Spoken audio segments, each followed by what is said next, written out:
Hey guys, it's Mrs. Fedak checking in with you again, ready for our next part of our social studies lesson. Today we're going to look at pages 228 and 229, so the last two pages that are in lesson 3, chapter 7, looking at celebrating Ohio's diversity today. Okay, so from the top, celebrating Ohio's diversity. Ohioans celebrate their diverse culture at festivals, museums, sporting events, music and theater performances, and through education. Ohio is sometimes called the land of colleges, schools, and colleges. There are more than 150 colleges, universities, and training centers in Ohio. People from many different countries attend Ohio schools. They study many different subjects and go on to work in different industries.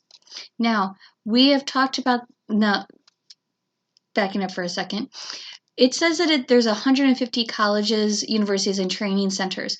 This number is from 2010, don't forget. So in 2010, we had 150 colleges, universities, and training centers. We really haven't had too many more colleges and universities open, but we've had more training centers open as the years have gone on. So that number is probably going to be a little bit higher than it was in 2010. As you know, in my classroom, we have talked about this before, that there are people from different countries that attend Ohio schools. And I have talked to you about when I was in college, I had a foreign exchange student. I roomed with a girl from Japan, which is where a lot of those items came from that we actually set out and we looked at. We dressed up a couple of different students in the kimono. We looked at paper balls and origami. We looked at money that she left for me to share, chopsticks, the pen that she had left as well. So lots of different things such as with that. And so we do have a lot and quite a few different schools and colleges here in Ohio. We have a lot of students that come in from out of state as well to study in Ohio.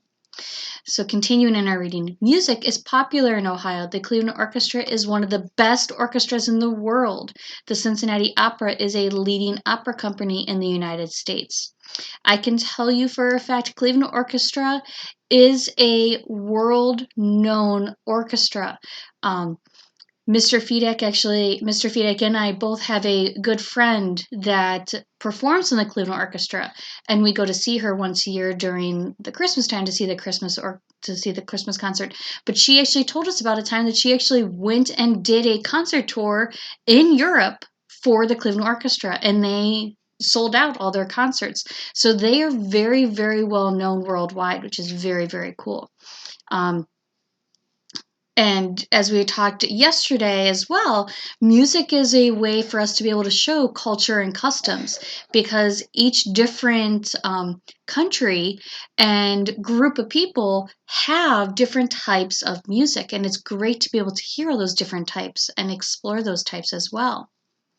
Going back, Ohio is also home to important American Indian historical sites, old American forts, and battlegrounds. There are also many museums in Ohio. The Akron Art Museum has valuable collections of art created since 1850. The Cleveland Museum of Art shows works that date back as far as ancient Egypt. I highly recommend, if you have never been to the Cleveland Art Museum.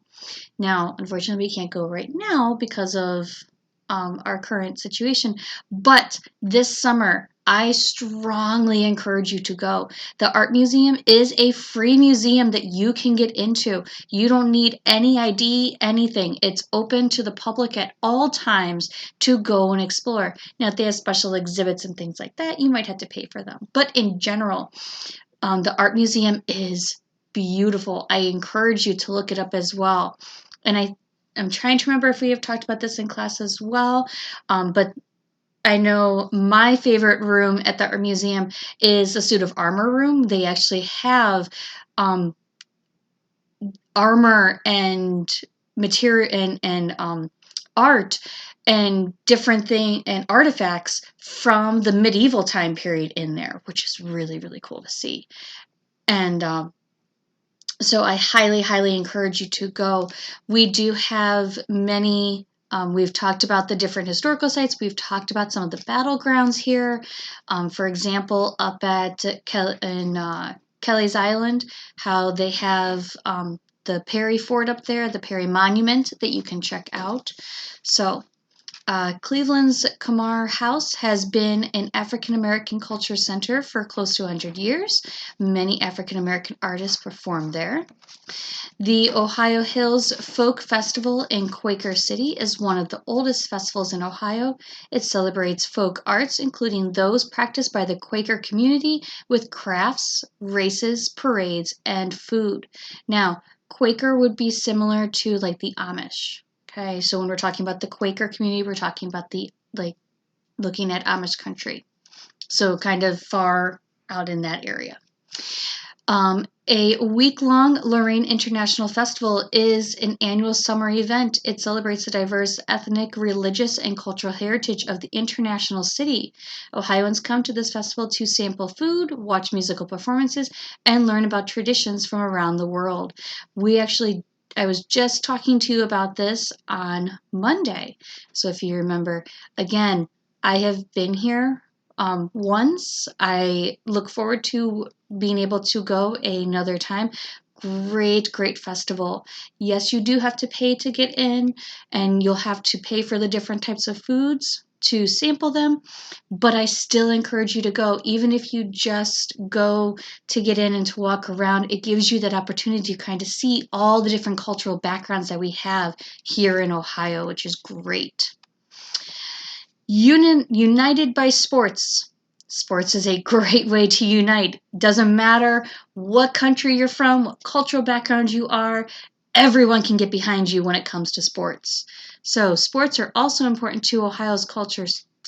Football fans from many diverse backgrounds head to Ohio Stadium, called the Horseshoe, to see the Ohio State University Buckeyes football team play.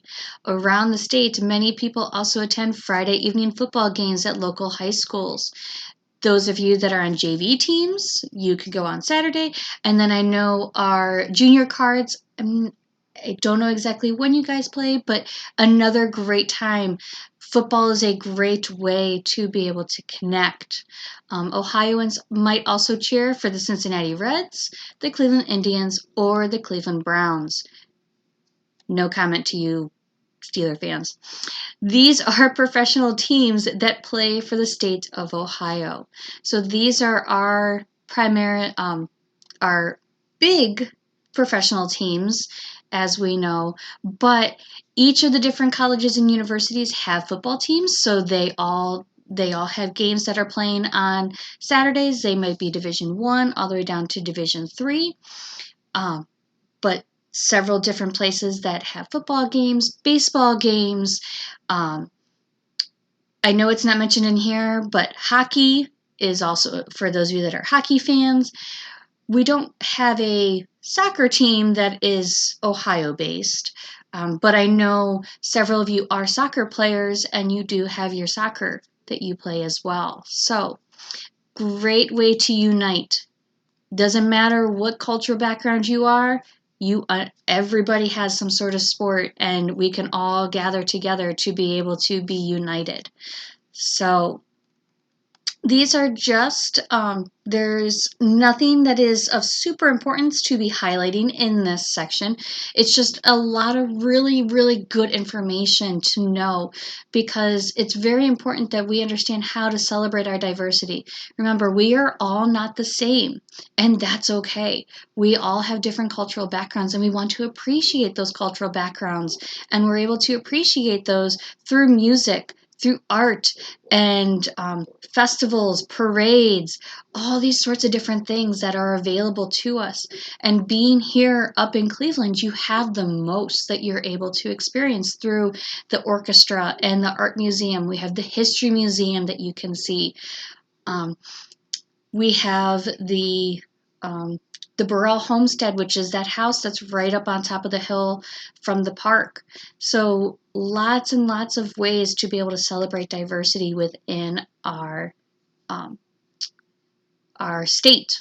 So today We are going to go back to census because the census is a very key and influential part of understanding our people that are here. So please make sure to take the time to watch Getting an Accurate Account. This video link is in your Google Classroom and also on my website.